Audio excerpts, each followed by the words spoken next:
Ganito ang isinulat ni Moises tungkol sa taong itinuturing ng Diyos na matuwid batay sa kautusan. Ang taong sumusunod sa kautusan ay mabubuhay ng ayon sa kautusan. Pero ganito naman ang sinasabi ng kasulatan tungkol sa pagiging matuwid sa pamamagitan ng pananampalataya.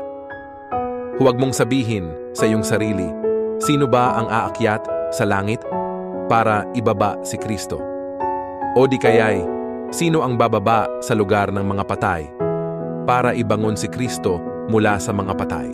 Sa halip, sinasabi ng kasulatan, ang salita ng Diyos ay malapit sa iyo, nasa bibig at puso mo.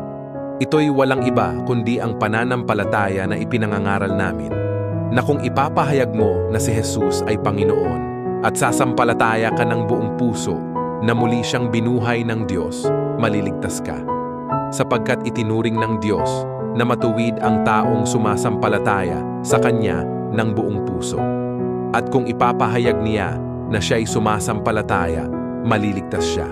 Sapagkat sinasabi sa kasulatan, hindi mabibigo ang sino mang sumasampalataya sa Kanya. At ang pangakong ito'y para sa lahat, dahil walang pagkakaiba ang Hudyo sa hindi Hudyo. Ang Panginoon ay Panginoon ng lahat, at pinagpapala niya ng masagana ang lahat ng tumatawag sa Kanya. Sapagkat sinasabi sa kasulatan, maliligtas ang lahat ng tumatawag sa Panginoon.